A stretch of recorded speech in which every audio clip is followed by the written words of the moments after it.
Eu acho que a gente pode dar início a essa aula inaugural da pós-graduação em Estudos da Tradução.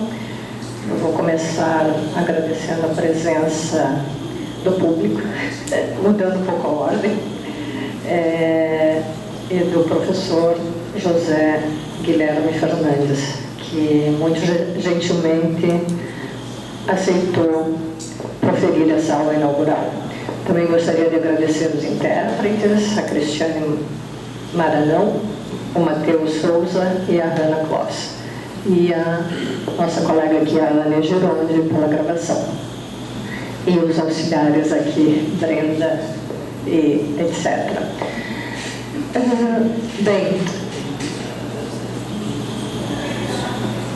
Bem, eu vou rapidamente contar uma historinha aqui para vocês, dizendo que desde a criação da pós-graduação em Estudos da Tradução, que aconteceu em 2003, já no primeiro ano, as atividades iniciaram em 2004, já naquele primeiro ano, a pós-graduação em Estudos da Tradução sempre, desde aquele ano, realizou aulas inaugurais, né? Então, nós estamos aqui na 37ª, acho, aula inaugural. Eu fiz uma conta, mas acho que ela está errada. Mas nós já realizamos, então, 36 aulas inaugurais aqui na PEGET. Elas acontecem todo início de semestre, ou na metade do semestre. Podemos dizer que hoje estamos quase na metade do semestre. E a primeira aula inaugural, só para fazer um breve histórico, esteve a cargo de nada mais nada menos do que o professor e tradutor e teórico da tradução, Boris Schneiderman, né? Que, para quem não sabe, foi o grande professor de russo e criou toda uma escola de tradução e de tradutores de obras do russo para o português, né? Na sequência, depois do professor Boris Schneiderman, passaram diversos estudiosos nacionais e estrangeiros ligados à tradução das mais diferentes tendências, né? Mais recentemente, em abril de 2022, no ano passado, também no abril indígena, digamos assim, nós tivemos como palestrantes a Márcia Huayna Cambeba e a Sandra Ara Benítez, que são mulheres indígenas engajadas na criação cultural de seus povos, que dialogaram sobre os desafios da interculturalidade, bem como sobre a tradução e circulação de valores ancestrais em sociedades capitalistas. Essa aula inaugural, então, foi praticamente uma mesa redonda, e foi realizada em conjunto com a Casa Guilherme de Almeida e com a pós-graduação em Antropologia aqui da UFSC. E para a aula inaugural desse semestre, que está se realizando hoje, uma data emblemática, que é o dia 19 de abril, dia em que se comemoram os povos indígenas, temos aqui a grata presença, então, do professor e pesquisador da Universidade Federal do Pará, José Guilherme Fernandes, que vai proferir a palestra intitulada Traduções Literárias do Indígena e a Ressurgência Autóctone na Amazônia. Eu agradeço muito ao José Guilherme. O professor José Guilherme, então, é um parceiro nosso aqui da PEGET já há muito tempo. A Marie vai contar um pouco essa história, então eu vou passar a palavra para a professora Marie Helene, que vai dar continuidade à apresentação do professor José Guilherme. Obrigada.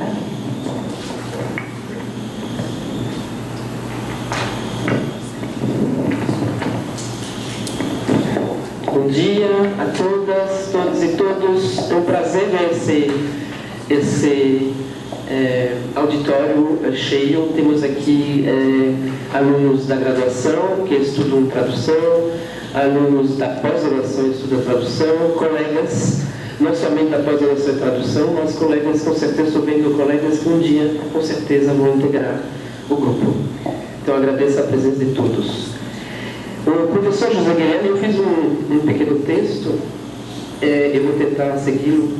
Ele possui doutorado em letras pela Universidade Federal da Paraíba e realizou estágio pós-doutoral na Universidade Nacional de 3 de Fevereiro, em Buenos Aires, na Argentina.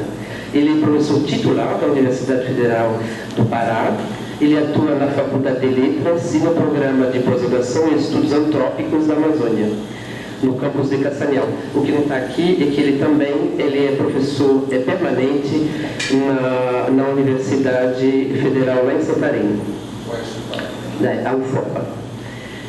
É bolsista de produtividade em pesquisa do CNPq.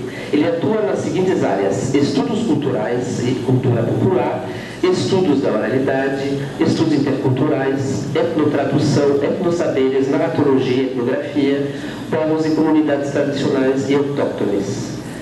Ele é coordenador do grupo de pesquisa Colaboratório de Interculturalidades, Inclusão de Saberes e Inovação Social, COLINS. Coordenou pela UFPA até 2022 o projeto de pesquisa Indicadores Antrópicos, Fatores, é um título gigante, Fatores Socioambientais e Patrimoniais da Tradução de Índice de Antropização em Povos e Comunidades Amazônicas, que é o nosso PROCAD Amazônia, que terminou o ano passado. Esse ano, termina na metade desse ano. É membro da RED, não sei se é RED, Educação Superior e Pueblos Indígenas na América Latina, da Universidade Nacional 3 de Fevereiro de Buenos Aires, na Argentina, e também investigador pós-doutoral, visitante do Centro Interdisciplinar de Estudos Avançados dessa mesma universidade. E também sócio-colaborador da Associação Brasileira de Antropologia, a ABA, e membro associado do Centro Interuniversitário, não, isso está em francês, não sei ideia, Interuniversitaire d'Études de Recherche Autochtone em Montréal, no Canadá. O que não está no texto inicial do Lattes, você sabe, quando a gente apresenta os professores, pesquisadores, a gente vai no Lattes e tem um texto inicial, né, que vocês já conhecem nos seus textos, mas tem coisas que o José Guilherme não colocou e que eu acho importante ressaltar. Ele é coordenador geral de um grande projeto do qual fazemos parte, Andréa e eu, e também as colegas presentes, a Andréa Chesco, a Sheila, a Karine, do projeto que se chama Comunidades Nômades. Também o titular é grande, mas a gente reduziu. Um grande projeto que a CAPES abriu o edital, o CNPq abriu o edital no ano passado, a gente submeteu em outubro, e aí o José Guilherme, que é o coordenador, recebeu a resposta em dezembro, que foi aprovado esse grande projeto, do qual nosso grupo aqui entra com a tradução de viajantes, com livros, né, os relatos de viajantes que a gente está traduzindo em várias línguas. Enfim, essas várias línguas nesse projeto é italiano, espanhol e francês.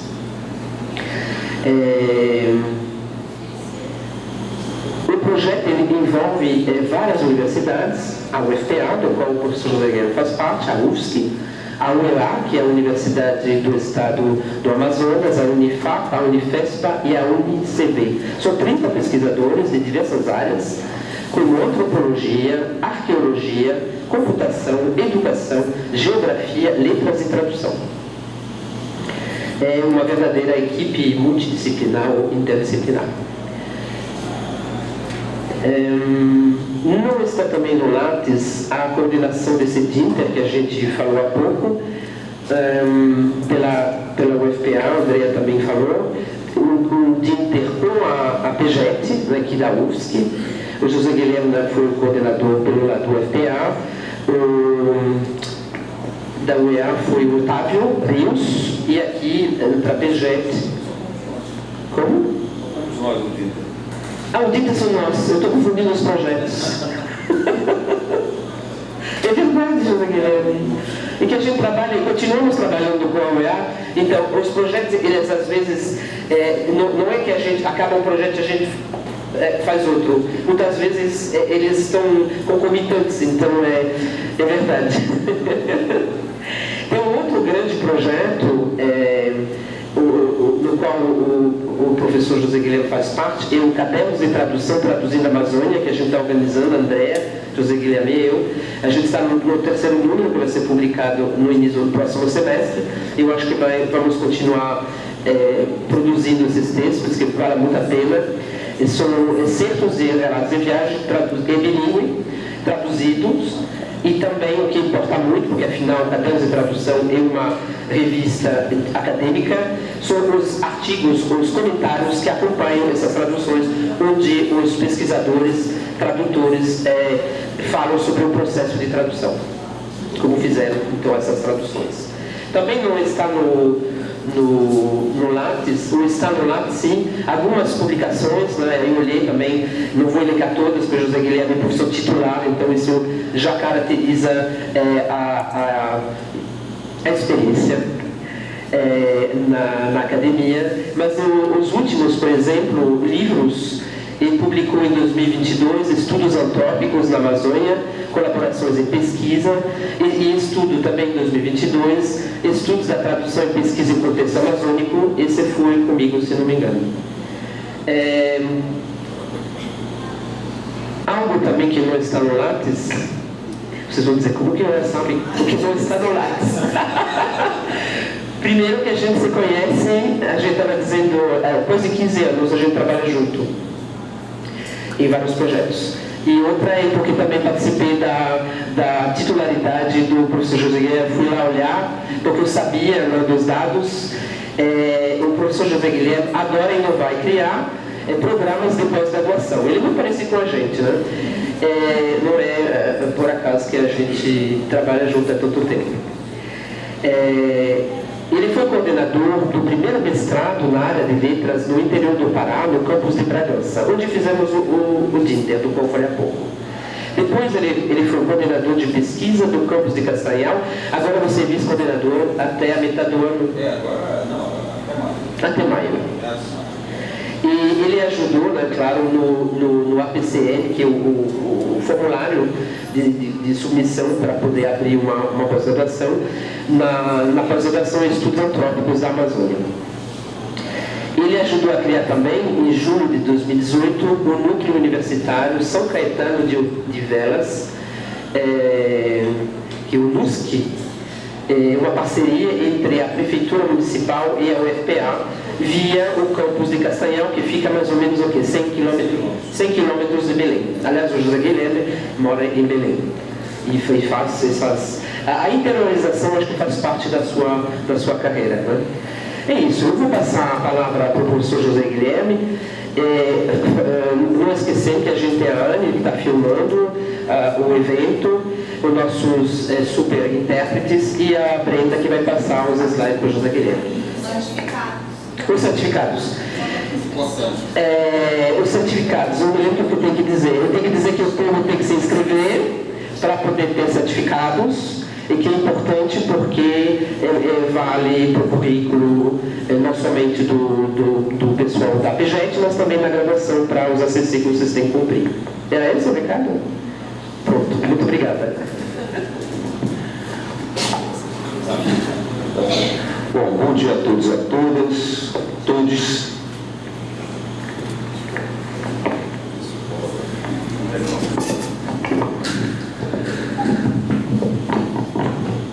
Eu agradeço imensamente a apresentação feita pela Marie e também a acolhida da Andréia. Então, em nome delas, eu agradeço toda a comunidade ufsquiana, não sei se é assim que se chama, né? Mas da Universidade Federal de Santa Catarina. E dizer que nós damos certo enquanto projeto porque a gente tem muito horário, né? Então, às vezes, 11 horas, a Marie manda um WhatsApp e a gente vai fechando, porque eu acho que, acima de tudo, na relação acadêmica tem que ter parceria e cumplicidade. A gente sabe que a vida acadêmica, às vezes, ela é meio cruel, principalmente para quem faz pós-graduação. Já estou nessa seara há mais ou menos uns 20 anos, a Marie, a André provavelmente há mais tempo, e a gente sabe que é uma grande tensão. E essa tensão faz parte em função de quê? Poderia até não ser normal, mas faz parte em função de prazos que a gente tem que ter, e dessa sutil cobrança que todos nós temos em relação à produção, à produtividade. É sutil, né? É uma sutileza assim, enorme, né? Literalmente. Então, mas isso se torna mais atenuado e mais prazeroso quando a gente realmente tem parceiros e parceiras que correspondem a esse apelo, né? Então eu só tenho a agradecer, por isso que a gente já tem essa amizade de 15 anos, é amizade, né? Eu diria que literalmente é uma amizade, não apenas uma parceria acadêmica, tá? E também dizer que este momento, em função dessa parceria, só é possível em função do apoio dos órgãos de fomento do Brasil, os dois principais, né? A CAPES, que exatamente estou aqui em função desse projeto que encerra agora em agosto de 2023, que é o Indicadores Antrópicos, que temos bastante produção também em relação a esse projeto, e também um projeto que já iniciou agora em dezembro, que é o Comunidades Nômades, que já é um financiamento do Conselho Nacional de Pesquisa, CNPq. Então, não só de praxe, mas é um reconhecimento aos órgãos de fomento que ainda, né, mesmo, vejam bem, esses são projetos da era nebulosa da Academia Brasileira, né? A gente conseguiu mesmo assim um financiamento com certo reconhecimento, tá? E agradecer a vocês, né, que estão aqui nessa manhã, 19 de abril, muito significativo esse dia, não apenas por ser um dia, mas por trazer toda uma memória, toda uma carga histórica em relação a um segmento da sociedade brasileira que se chama indígena, tá? Por isso que eu agradeço ao povo brasileiro, para lembrar o Darcy Ribeiro, por mais que tenhamos tantas cisões, e isso cada vez mais é recorrente, isso tem a ver com uma questão étnico-racial, com toda certeza. Coisas que foram empurradas só para debaixo do tapete mesmo, e agora, vez por outra, pululam. E um exemplo desse recente, que me chegou uma informação de um certo juiz do Tribunal de Justiça do Paraná, o senhor Mário Elton Jorge, que numa sessão do tribunal disse o seguinte, né, puxando evidentemente a brasa para a República Curitibana: o Paraná tem nível cultural superior ao Norte e Nordeste. Acabou? Não, a coisa continua.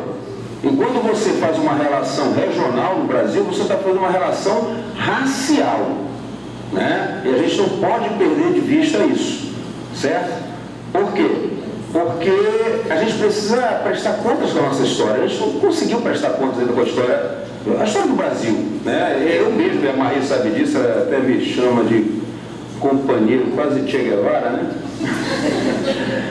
Mas, às vezes eu fico observando a história dos países hispano-americanos e um único país gerou vários outros países. O Brasil não fez isso. Um país lusófono em que tão somente você tem um grande território. Mas, na realidade, existem vários países no mesmo país, né? Eu sou até fiel defensor da divisão, no sentido de vamos criar vários países, vamos criar uma comunidade lusófona, que é melhor do que você ter essa coisa tão subliminar e discriminatória, né? Em que você coloca um estamento nas relações internas desse país. Isso é muito sério, muito grave. Inclusive, isso está pululando nos próprios órgãos de fomento. Basta você dar uma olhadinha rapidamente em quantos consultores e conselheiros você tem nos órgãos de fomento, representando. Não é aquela coisa do coitadinho de quem está chorando, não é isso. É a coisa que, se você trabalha com uma concepção de Estado Nacional, você tem que ter representação. E a representação tem que ter uma certa equidade, tá? Mas isso tudo nasce exatamente, eu vou passar agora a leitura, né? Nessa aula inaugural. Esta data de hoje, 19 de abril de 2023, é muito significativa para a causa indígena no Brasil. Primeiro porque existiu uma primeira normativa, a 5.540 de 1943, assinada pelo então Getúlio Vargas, presidente, que instituiu nesta data o Dia do Índio, por orientação do primeiro Congresso Indigenista Interamericano, ocorrido no México em 1940. Este decreto foi aprovado posteriormente, foi revogado posteriormente pela Lei 14.412 de 2022, que instituiu o Dia dos Povos Indígenas, né? Então, se tirou essa pecha índio, né? Que principalmente os povos indígenas, assim como no segmento da antropologia, rechaça, né? Em função de que remonta muito a ideia original de índio sendo aquele selvagem, né, em contraposição ao civilizado. Isso, inclusive, está na origem da própria antropologia, né? Por mais que a antropologia tenha uma outra pegada hoje em dia, mas ela nasce colonialista, de certa maneira. Em segundo lugar, há de se relevar que esta data nos lembra o enorme histórico de violência e apagamento dessa população que, desde a colonização, enfrenta estereótipos selvagens e à margem do processo civilizatório. O termo índio traz marca semântica da discriminação e violência, física e simbólica, e aí aquela expressão, fazer programa de índio, né? Vai fazer programa de índio, cara? Isso é muito recorrente.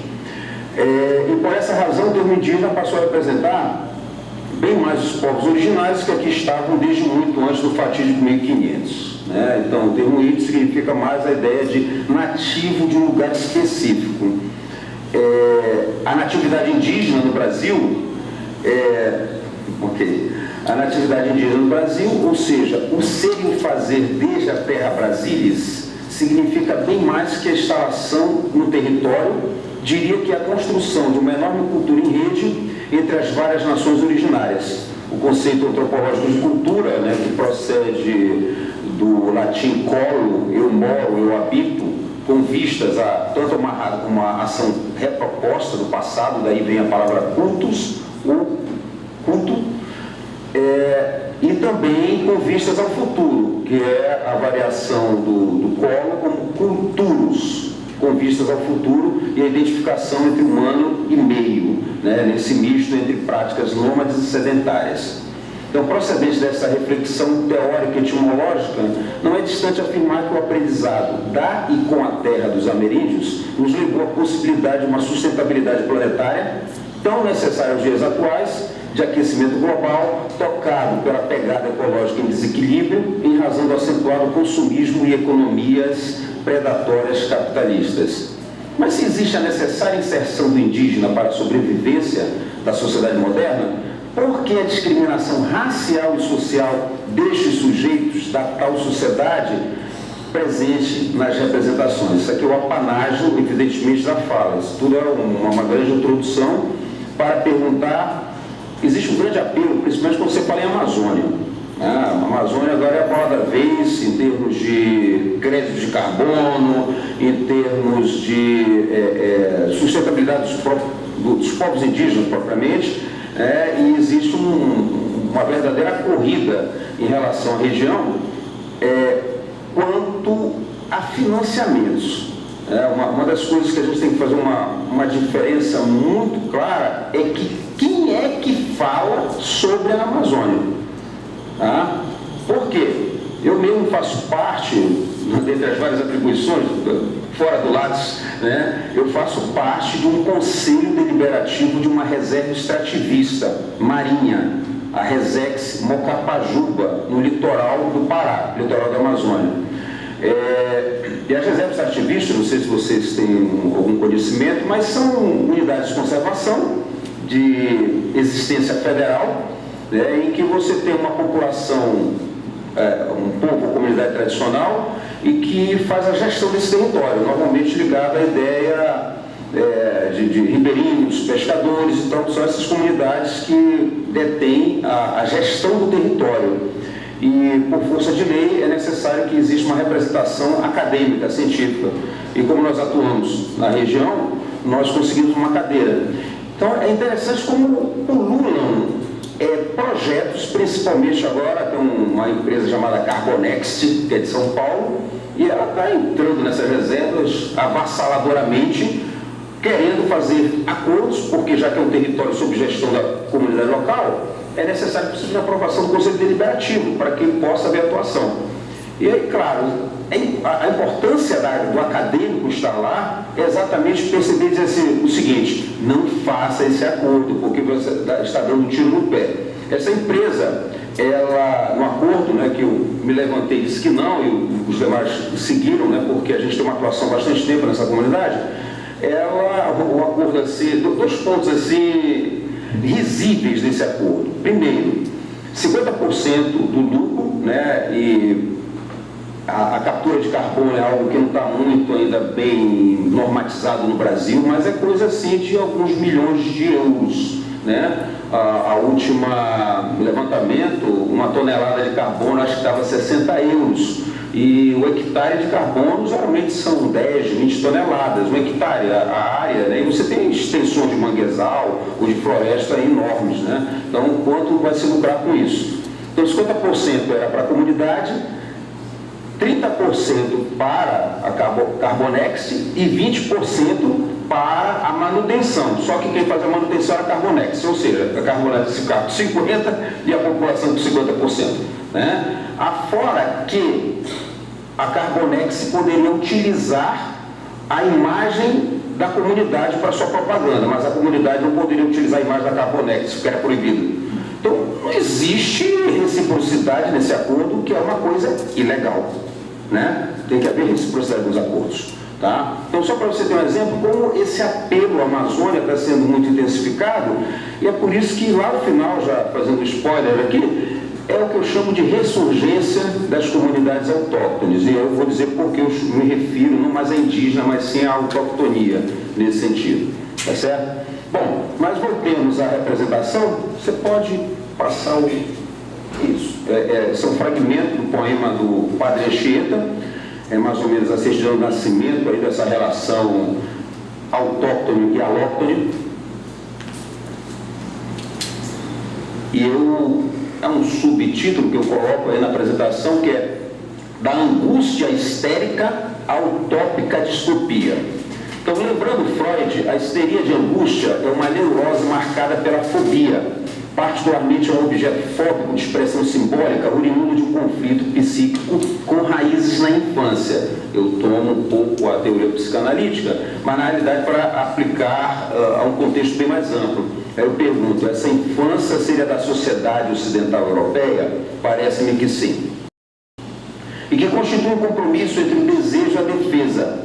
Partindo dessa concepção psicanalítica, quero dizer que a fobia ao outro tem longínqua marca no judaísmo cristão, visto que no texto bíblico os chamados gentios são todos aqueles e aquelas que não são judeus, ou seja, o outro, inclusive também o chamado grego, o grego era visto como outro, né? O que revela a marcante distinção na origem do pensamento religioso ocidental, em relação a que não era propriamente da terra prometida. Inclusive eu faço uma citação bíblica de Esdras 6, 21, que diz o seguinte: assim comeram a Páscoa os filhos de Israel, que tinham voltado do exílio, e todos os que se haviam separado da imundícia dos gentios da terra.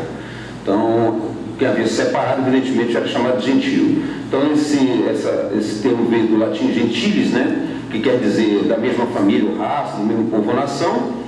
E o termo gentio certamente tem referência também aos indígenas dos primórdios do Brasil colonial, identificando-os como selvagem canibal e sedento por matar o colonizador.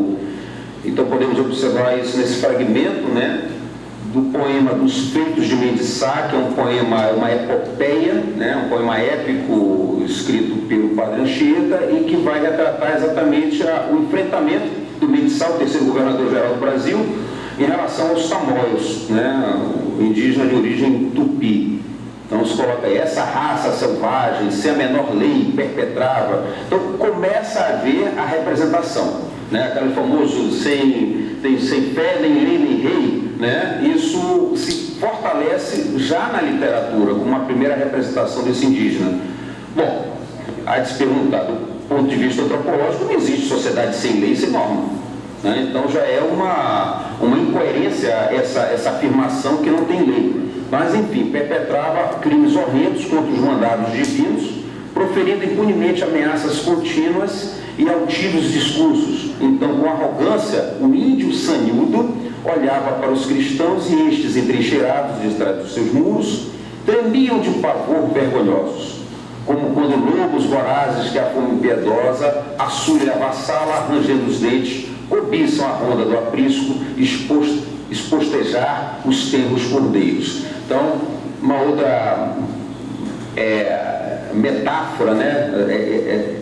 Essa imagética do lobo e do cordeiro muito recorrente né, na literatura universal e, claro, que vem de uma tradição também judaico-cristã. Também nós vamos observar isso, você pode passar adiante, por gentileza, só um minutinho, ainda nesse poema, né, mas uma outra perspectiva, que é exatamente quando chega o Mendes Sá como este grande salvador, herói épico, né, em que se coloca dessa maneira: mal pisa o enérgico chefe os litorais brasileiros, com os poderes de governador geral que trazia, para logo começar, perdão, falta uma correção, a desterrar de todos os peitos os bons temores e a sacudir-los o torpor em que jazem, incendiando-os no amor da verdadeira e única glória. Determina não sofrer por mais tempo o orgulho dos índios, mas castigar com penas graves e justas os públicos crimes. Então, o que está na origem desse pensamento sobre o indígena continua existindo nos dias de hoje. Você sempre tem alguém que irá ou expurgar esses indígenas, né, se eles são ditos selvagens, ou então catequizá-los. São os dois grandes movimentos que você vai ter, pelo menos nessa primeira parte da história do Brasil, quando nós nos referimos ao Brasil colonial.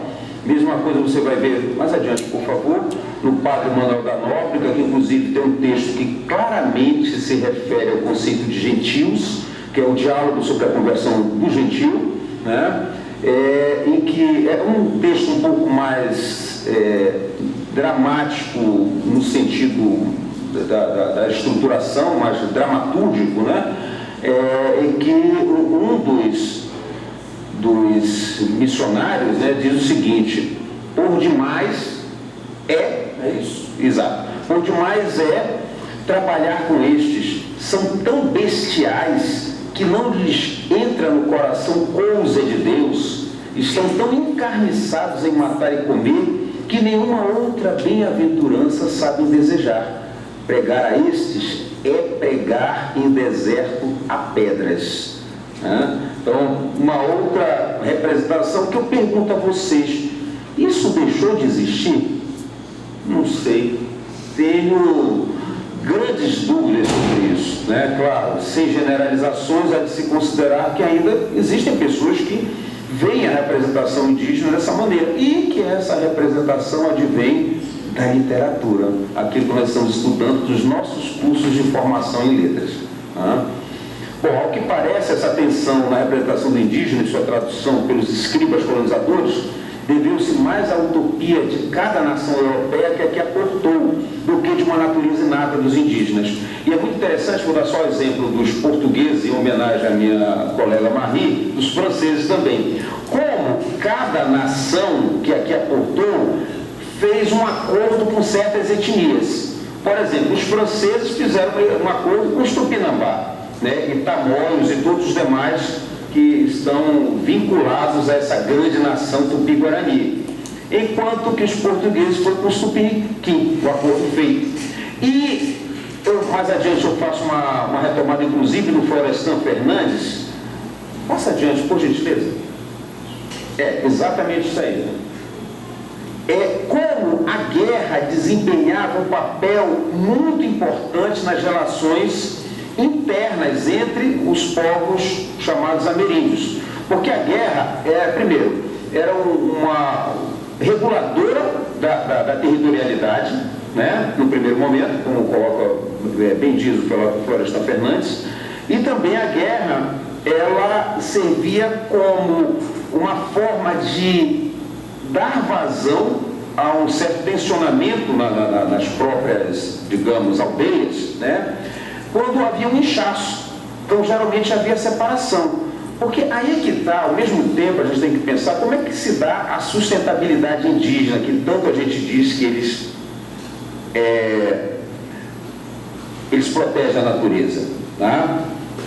Às vezes, eu posso até falar uma heresia para certos ecólogos, mas a Manuela Carneiro, que é antropóloga, inclusive, ela chama a atenção para o seguinte: em que medida essas comunidades tradicionais elas têm consciência do que seja sustentabilidade, ou isso é a própria forma de sociabilidade?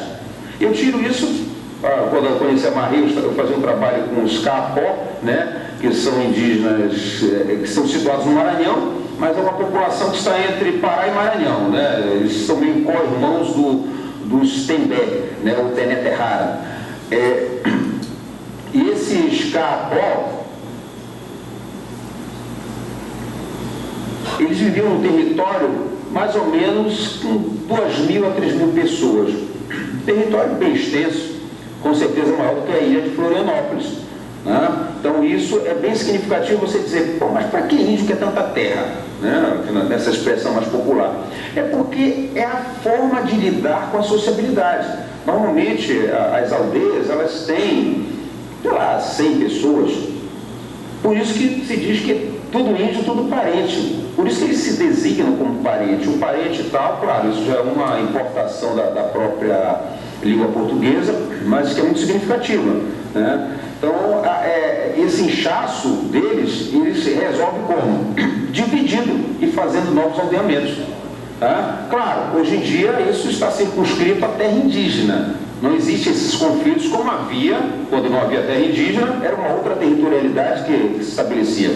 E a guerra servia como esse elemento equilibrador, o modulador dessas relações entre as várias etnias também. Então, buscando em Florestan Fernandes, o que é que a gente pode entender? Que a guerra era uma forma de dar sentido à própria existência. Só que quando o colonizador vem, ele já dá um outro sentido à guerra, né? Qual é o sentido? O sentido mais bélico, né, e de extermínio, tá? Genocídio. Isso não havia na relação bélica entre os indígenas, o que tudo indica, se a gente for retomar a literatura dos viajantes, né, do período colonial.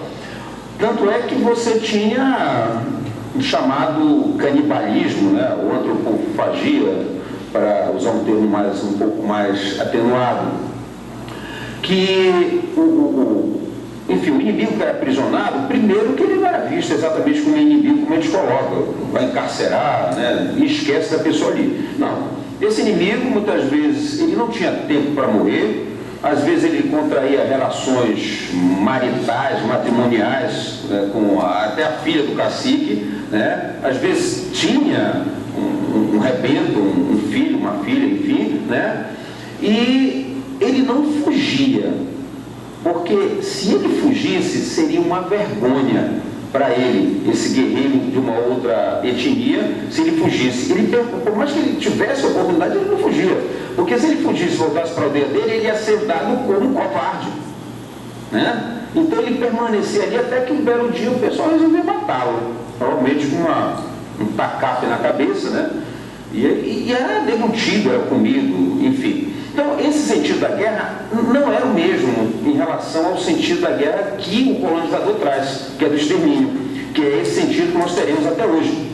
Basta ver o que aconteceu com os Yanomami, né? Mais recentemente, agora em janeiro, quer dizer, já ocorria muito tempo antes, certamente, mas veio à luz agora. Então, é uma outra forma de relação bélica, digamos assim, tá? E aí mais adiante, por favor. O Hans Staden, um alemão que esteve aqui em meados do século XVI, esse pobre sofreu. Por quê? Ele era alemão, mas ele veio para cá a serviço dos portugueses. Ele era um artífice, enfim, de artilharia, alguma coisa nesse sentido. E o barco dos portugueses foi atacado. E o Hans Staden, claro, é alemão, mas falava português, ele acaba sendo aprisionado pelos tamoios, né, de origem, de relação com os Tupinambá.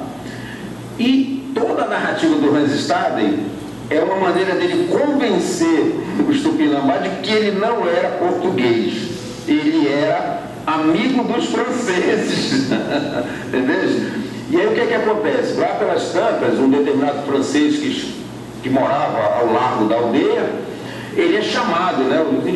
Você diz que você é amigo dos franceses, eu vou chamar um francês aqui para conversar contigo.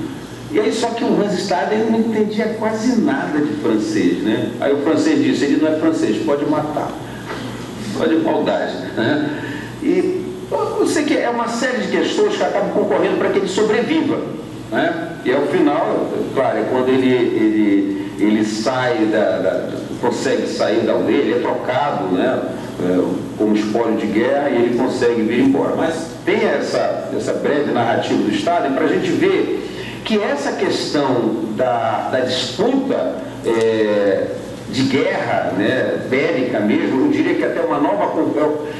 Isso aí seria a guerra imperialista nascente, na minha compreensão, tá? Entre nações europeias, e está exatamente nesse trecho aí que eu chamo a atenção. O livro é Duas Viagens ao Brasil, eu vou ler o trecho. Eles retrucaram que eu devia estar mentindo, pois o que estaria eu fazendo no meio dos portugueses, em sendo eu amigo e parente dos franceses? Porque ele diz que ele era parente, não era só amigo, era parente.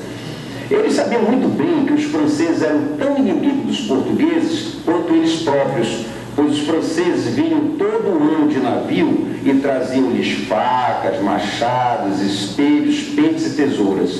Em troca, davam-lhes para o Brasil algodão e outras mercadorias como penas e pimentas. Com os portugueses era diferente, pois eles tinham vindo, assim continuaram a contar, anos antes de selar amizade com os tupiniquins, seus inimigos. Depois, os portugueses vieram ao encontro deles para comerciar. Os tupinambás foram em toda a confiança aos navios e subiram a bordo. Quando havia bastante deles a bordo, os portugueses atacaram-nos, amarraram-nos e os levaram aos tupiniquins. Foram mortos e comidos por estes. Então, se estabelece um outro tipo de relação em que, subliminarmente, vai sendo construída a ideia cada vez mais forte de que os indígenas eram selvagens, né? Não só por essa prática do canibalismo, mas porque eles poderiam ser conduzidos como massa de manobra nas relações colonialistas, né, coloniais. Tá?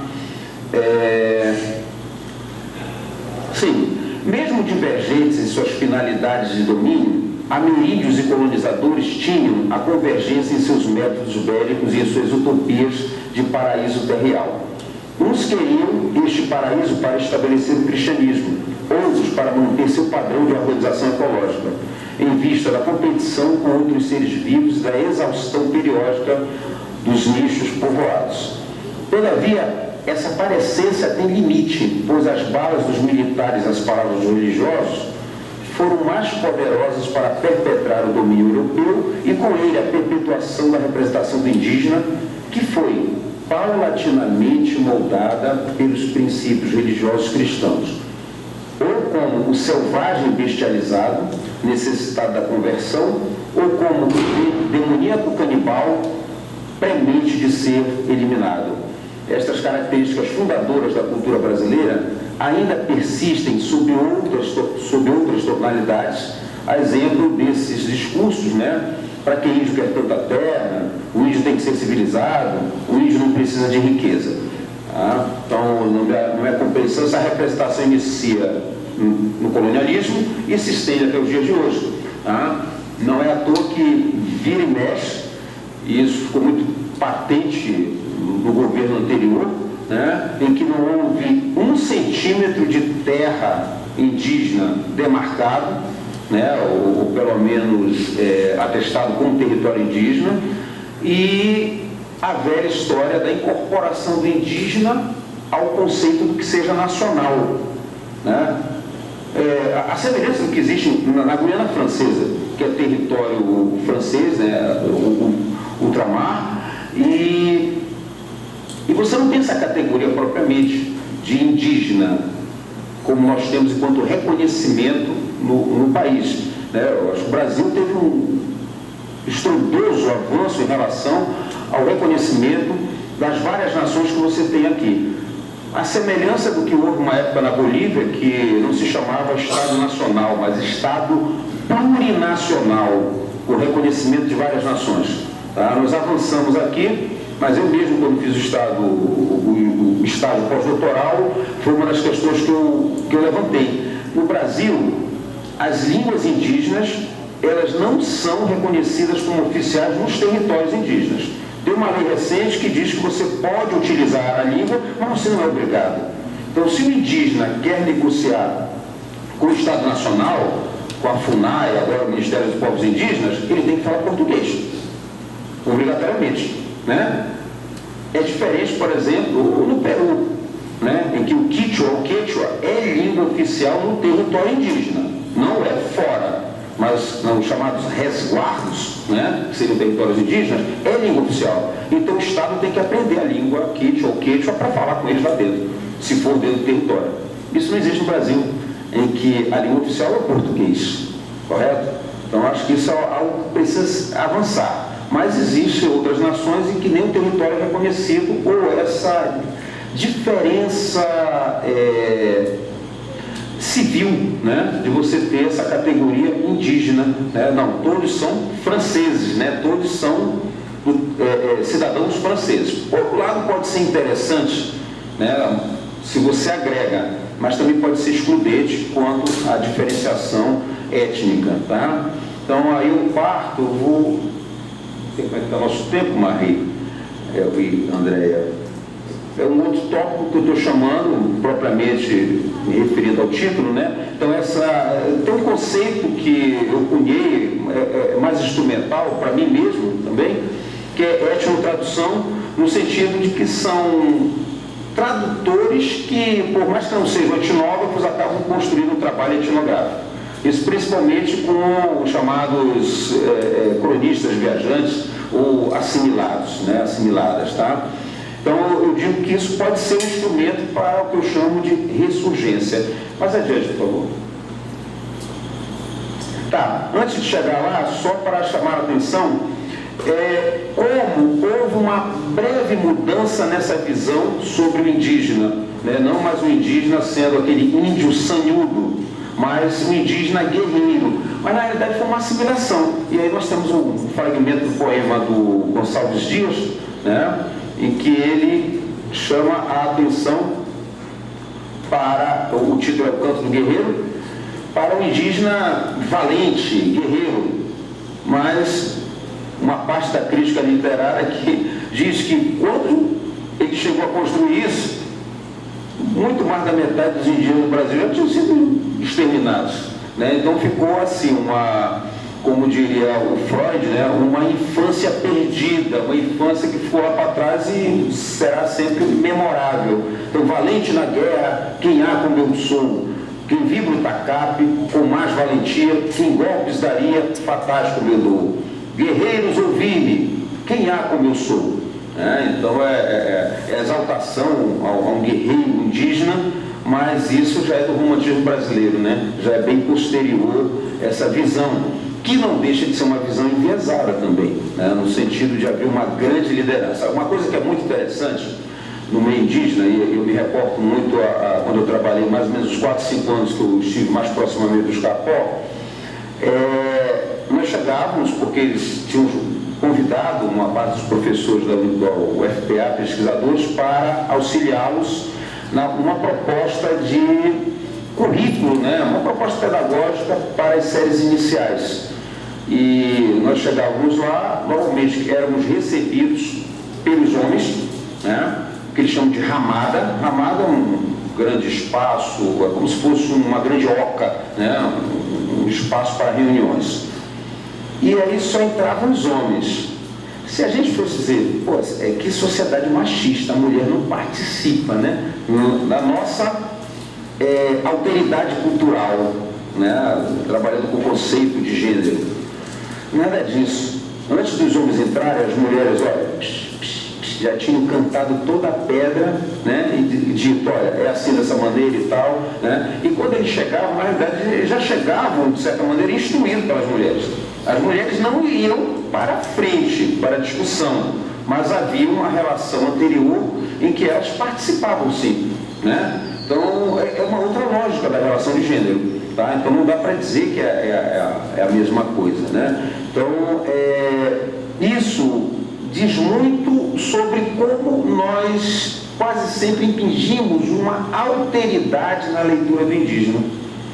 Daí a necessidade de uma ressurgência, né? Um conceito que eu não chamo de ressurgimento, enfim, né? Mas essa ressurgência vê um pouco ao encontro também do trabalho do antropólogo, né, que hoje em dia cada vez mais é questionado, por mais que nós tenhamos, a partir da nova antropologia, toda uma orientação do trabalho de campo, né, e dessa tradução cultural ou intercultural, mas a autoria dos trabalhos acadêmicos ainda é de quem esteve lá, correto? Naquela linha bem goetheana, né? O estar lá. Tá? Por exemplo, eu vou por uma comunidade, faço um trabalho de pesquisa, de levantamento, mas nem ao menos o nome dos chamados, não gosto muito desse termo, informantes, constam como coautor. Deveria constar como coautor, por que não? Se aquela população não estivesse ali, se aquela pessoa não estivesse prestando uma informação, né? Como eu teria esse trabalho? Não teria, correto?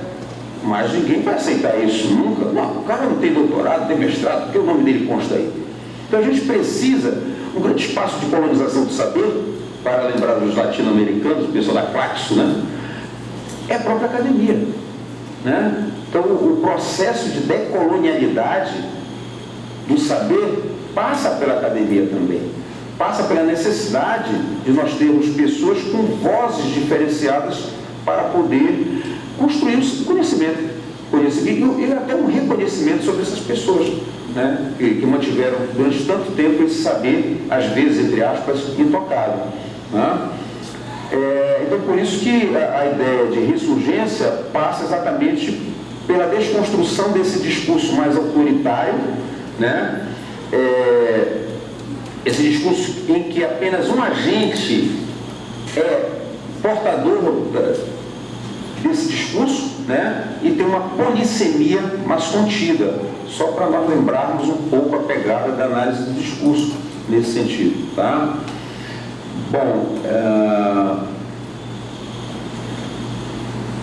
só avançando um pouco mais, porque nós vamos chegar na cereja do bolo, que é a música, né?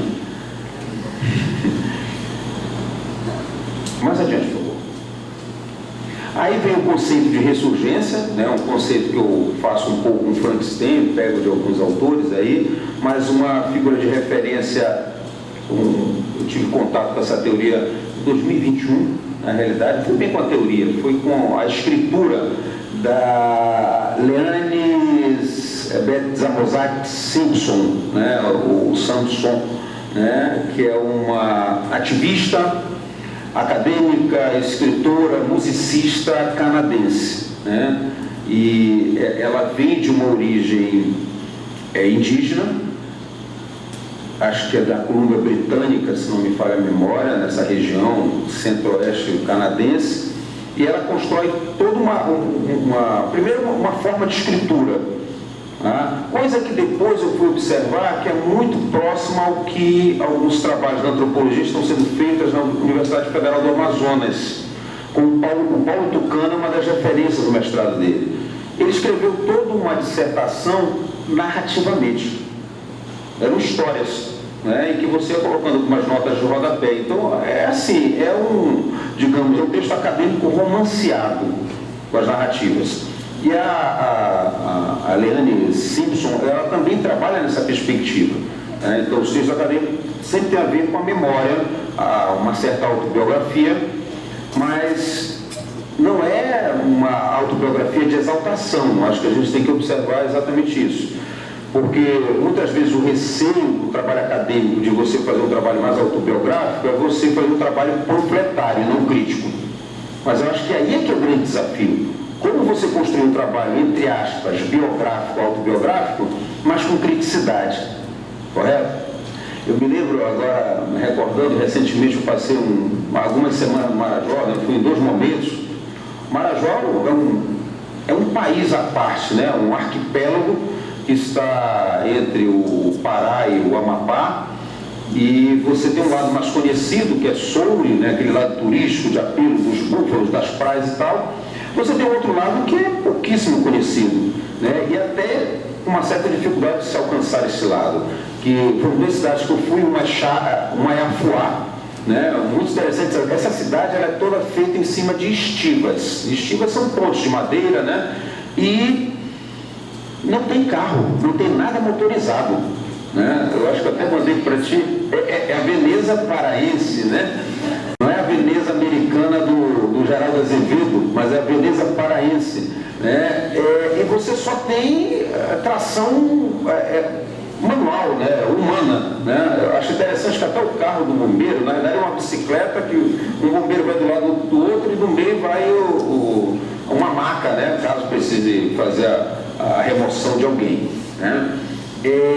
E a outra cidade é Chaves, né? Que é uma cidade, para você ter uma ideia, para eu ir para o município no Pará, eu teria que pegar um voo de Belém para Macapá, que é um outro estado, e de lá pegar um barco e passar 8 horas para chegar em Chaves ou 4 horas em Afuá, né? Então, o que você observa muitas vezes é que você tem uma outra lógica de vida e de existência que está muito afeto a isso que a gente pode chamar de uma herança indígena também, né? Não vou dizer que as pessoas são muito equivocadas, né?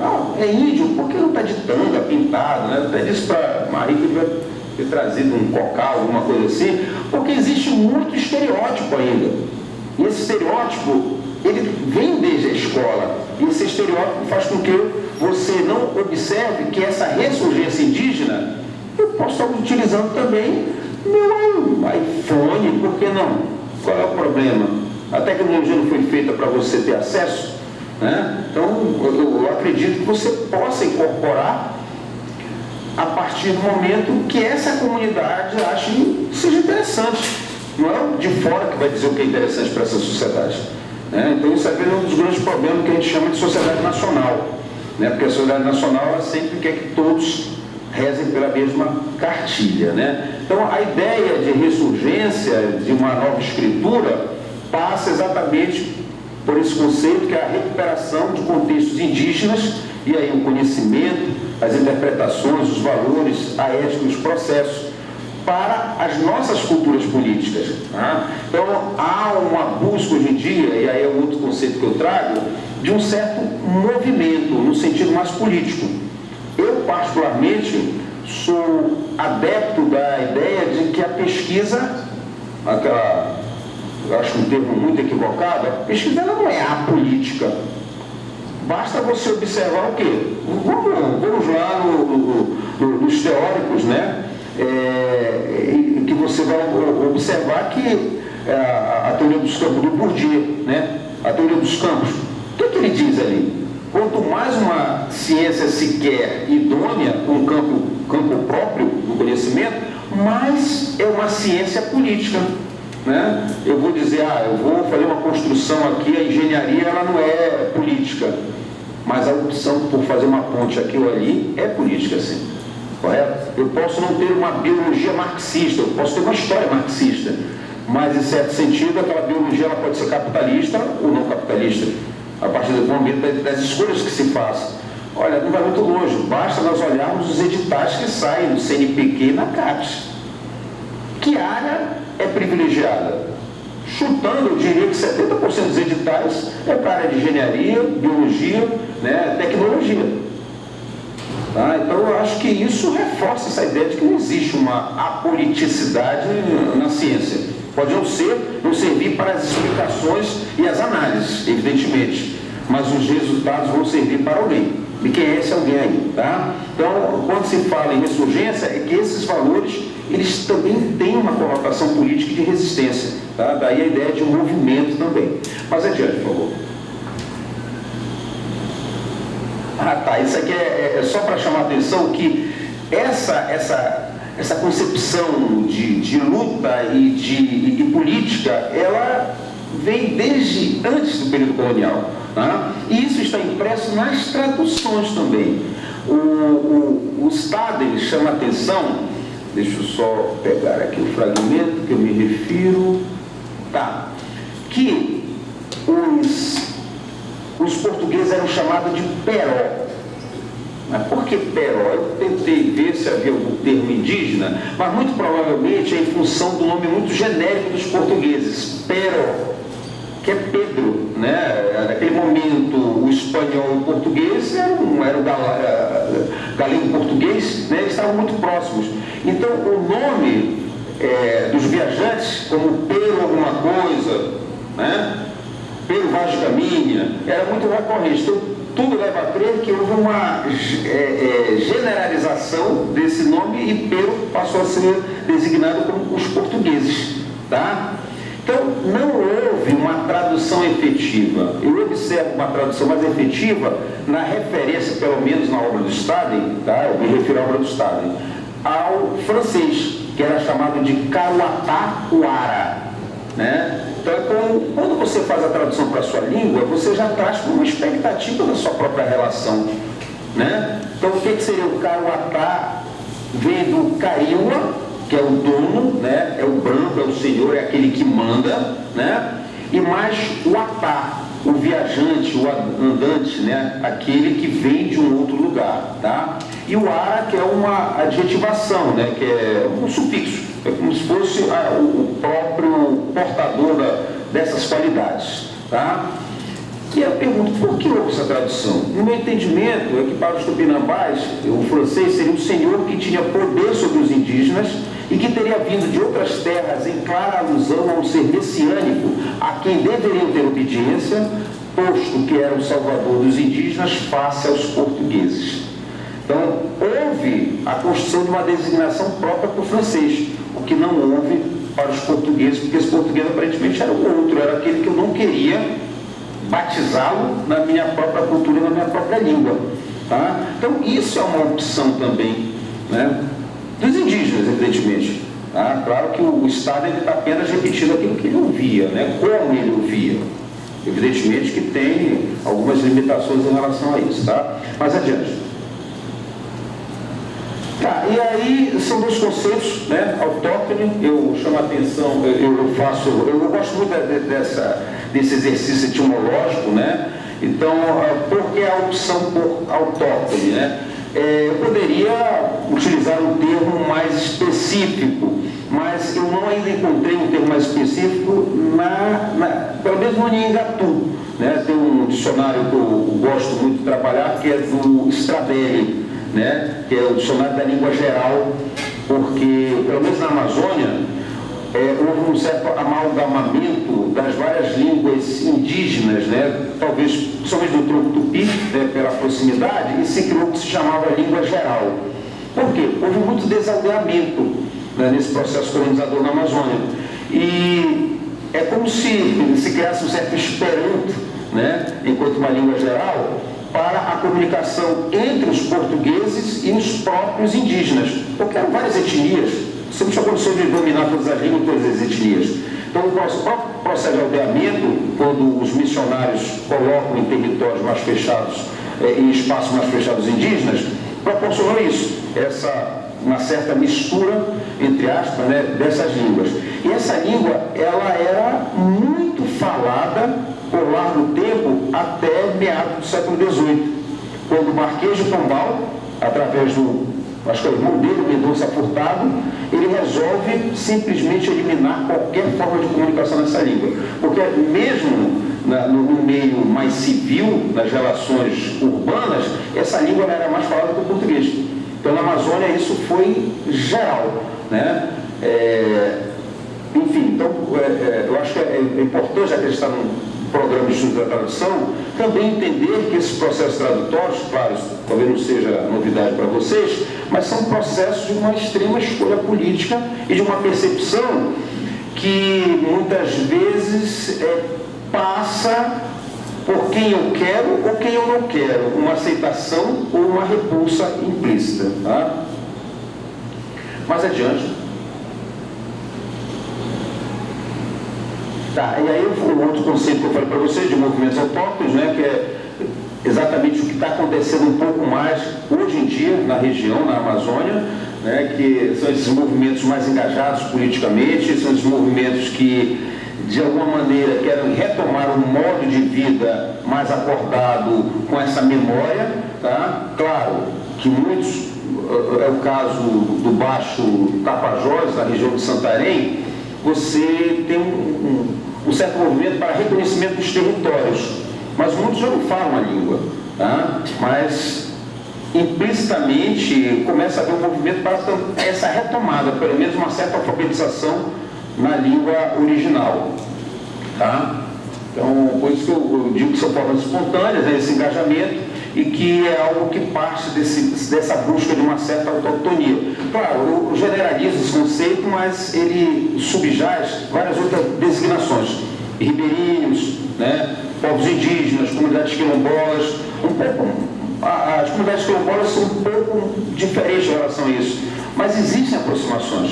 Né? A própria relação no Gurupi, onde eu trabalhei com os Kaapó, existe muita presença do preto, né?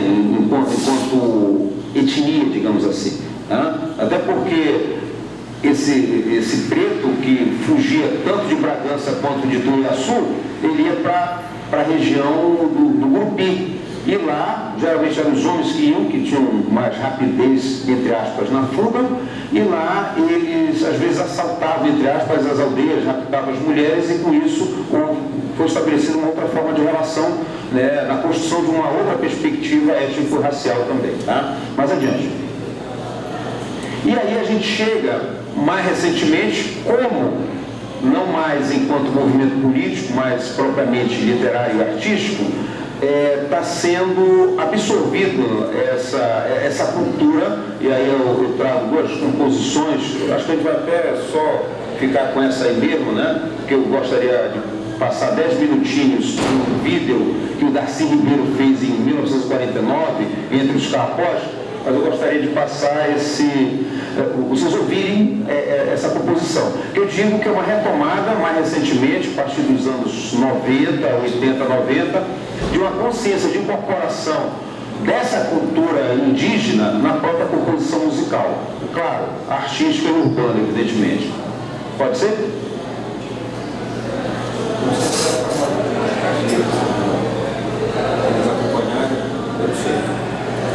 O som de fundo.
Essa é a composição do Rui Barata, um poeta paraense, acadêmico também, professor da universidade, e ele fez várias composições com o filho dele, Paulo André Barata.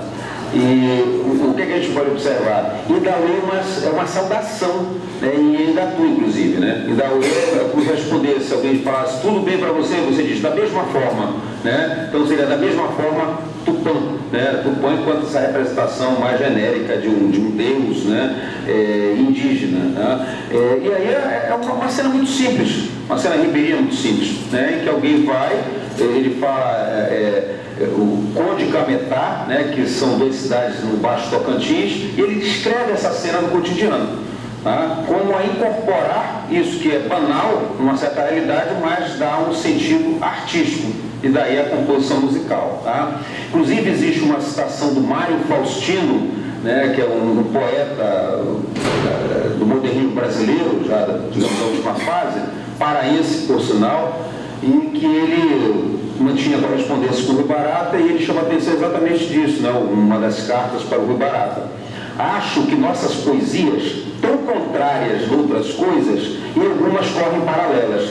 O verso, o trovão enche a nave e sopra o início, poderia ser meu, e os nossos vocabulários se aproximam. Ótimo. Mas será conosco uma poesia amazônica? Ele abre esse questionamento. Claro que o Mário Faustino morreu muito cedo, né, no acidente de avião, e essa pergunta não foi respondida. Acho que isso cabe um pouco a nós também responder essa pergunta. Né? Mais adiante, a outra, a gente não vai passar essa música, mas...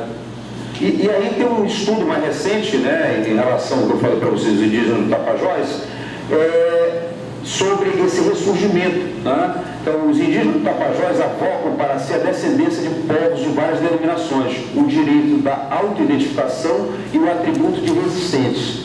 Eles celebram o renascimento depois do massacre levado a cabo sobre o tapuio, o índio tribal convertido em índio genérico, então visto pela elite branca como sinônimo de cabano. Houve um grande movimento no século XIX na Amazônia, chamado cabanagem, né, na esteira da transição entre o primeiro e o segundo império, monarquia, e esse movimento, ele foi um movimento, porque o que é que houve? O Pará é uma coisa interessante, né, com ao norte e nordeste, porque o Pará era muito mais próximo de Portugal do que o sul do país. Então as comunicações entre Pará e a Europa eram quase que, entre aspas, né, guardadas as proporções diárias, digamos assim, né? Porque os navios, eles faziam um percurso muito menor para chegar ao Pará do que para chegar ao Centro-Sul, correto? Então, com isso, havia um grande domínio dos portugueses no Pará. E quando houve a proclamação da República, ou melhor, da Independência, em 1822, é claro que foi uma proclamação numa região do Brasil, eu sempre digo isso, né? Depois isso foi tomado a ferro e fogo, na realidade. Mas os portugueses, olha, nem tchum para cá. Tanto é que até hoje nós comemoramos, acho que não recordo agora, é 20, Elisama, alguma coisa de agosto, 20 de agosto, alguma coisa assim, 15 de agosto, né? Exatamente. A adesão do Pará à independência. Pode uma coisa dessa? Porque um ano depois, né, que foi quase um ano depois, né, depois da declarada da independência aqui, né, nesse setor,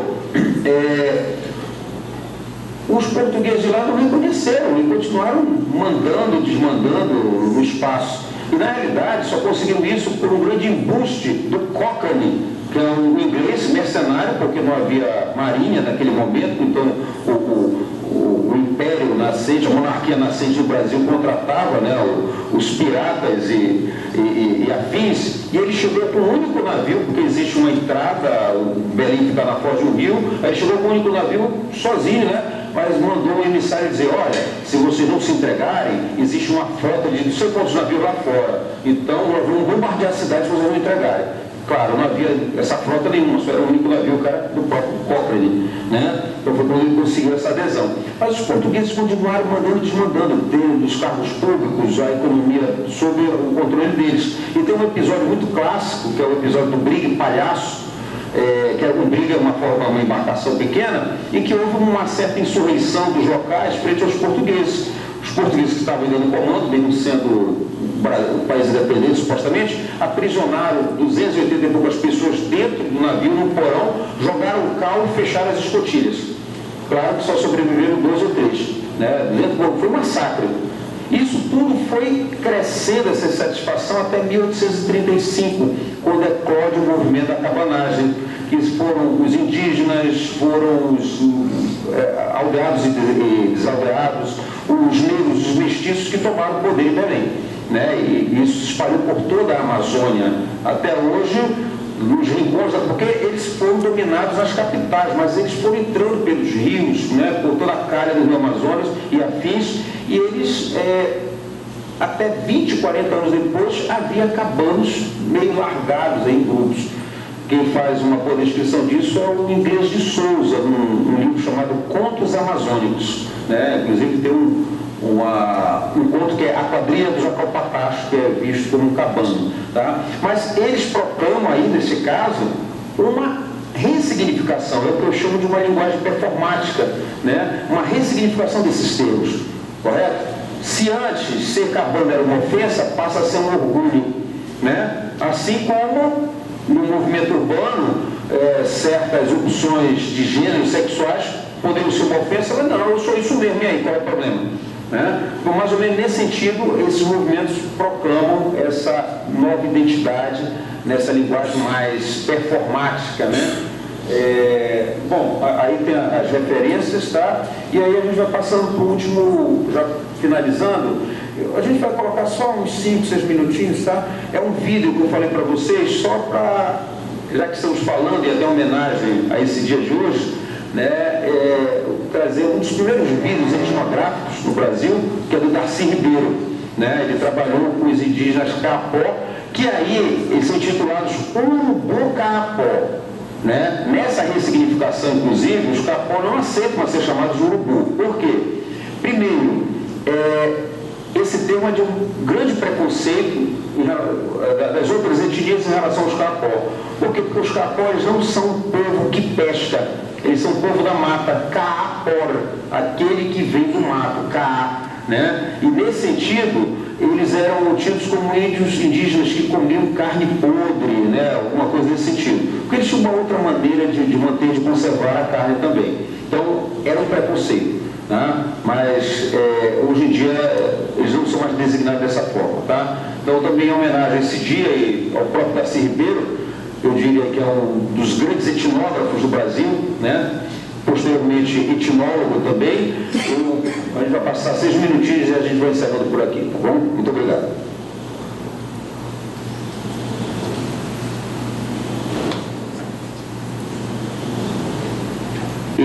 Ele não tem sonorização, tá? São imagens.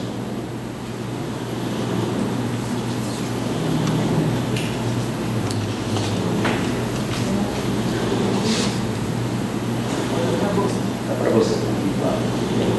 Isso. Tá, aí.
49.